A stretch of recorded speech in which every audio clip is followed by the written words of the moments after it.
me a little bit about your career path that got you to where you are today. Okay.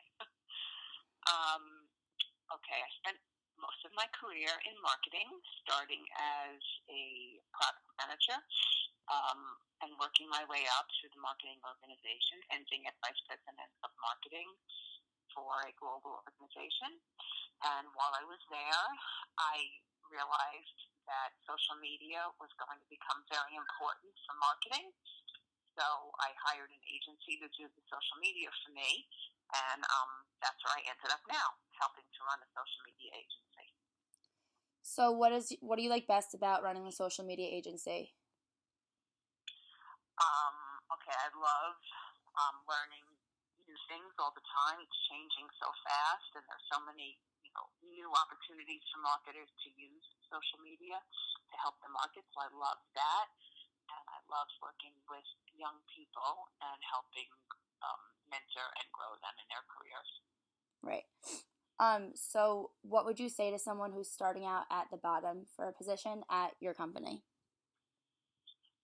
At the bottom, I would tell them that they need to, focus and work really hard, and always stay on top of all the new developments, and just really trying to do their best work possible, whatever assignment they're given, and show an interest in continuing to learn and expand their skill set.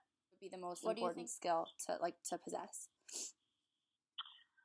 Well, I think it would depend on what role you were interested in, but I would think that the most important skill to have when you're starting your career is a thirst for knowledge, and the ability to really listen and absorb and learn from everybody that's around you, and read, and just really kind of always stay on top of new development. So I think the skill is really the ability to learn. Right. So the industry is so lucrative, and it's always changing. So how do you stay up to date with everything of the current trends and everything? Oh, that's very tough. Sorry.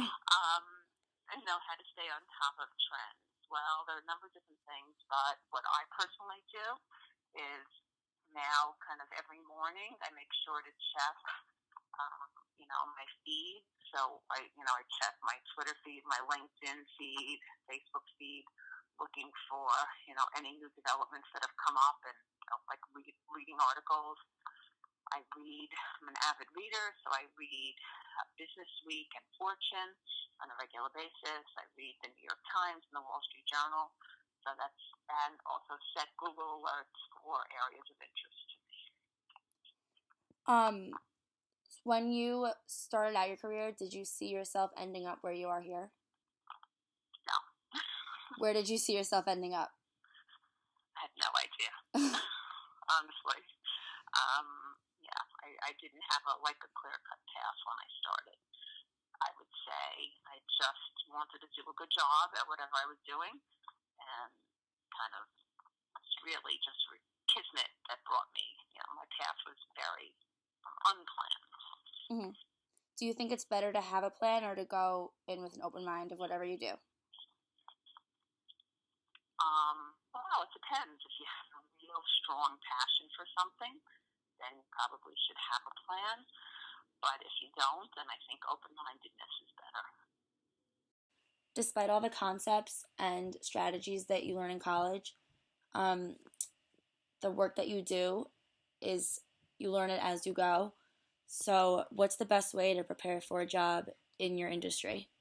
To really expand your network, because networking is the most important skill you can learn, I think, especially when you're job hunting in today's world. So you want to expand your network as wide as you possibly can. And then the second piece is to really just do a lot of research and reading, whether it be on the industry, on the company, on the competitors of the company, on technology if it involves technology, but really do research before you you even get there. So you're very, very knowledgeable about whatever you're applying for. But your college experience gives you the foundation to kind of put you there. So I don't think what you learn in college really honestly helps you that much in your job, because you're going to learn like as you know, are in it, Yeah. but it gives you the skills to learn. When you interview potential employees, what's one of the toughest questions that you ask them? The toughest question. Probably, well, I wouldn't say the toughest, but the most important question to me that I ask is when, do they have any questions for me? Because I want to see what kind of research that they've done on the firm, the industry, the job itself, to see how they think, to see what kind of questions they're going to ask me. Do you remember the best response you've gotten? I can't say it's the best response, but recently I was. It wasn't really a job interview, but I was meeting with somebody, and I thought this was a very clever question, so I'll just share this now. That this person asked me, what is the brands that I most want to work with now? So I thought that was really an interesting question to kind of flip the tables and ask me about. Right. Where do you see the industry, like, of PR and social media and everything? Where do you see it going in 5 to 10 years? I think in 5 to 10 years, I think PR, if you ask me specifically about PR and social media, I think there's going to be more of a convergence, and kind of they will become one, because it's going to be hard to differentiate between those two specialties, I'll call them, because so much of PR now depends on social media and the effects that you can get with the use of it. So I think it's going to be a convergence, and probably there'll be maybe one or two new platforms that haven't even been developed yet. I think that technology, like kind of ad spend and technology and targeting, will become even more precise, so that marketers will really be able to target more specifically than they can today the consumers they want to reach. And also, I think the ability to prove return on investment with the spends will be much improved from what it is today. And lastly, what advice would you give to your younger self? Basically, to enjoy the moment that you're in your career. Like, of course, work hard and look for the next opportunities, but to really enjoy where you are at the present and not always look to the future, because the future will come, but the present is kind of where you're really living. So don't let that pass you by.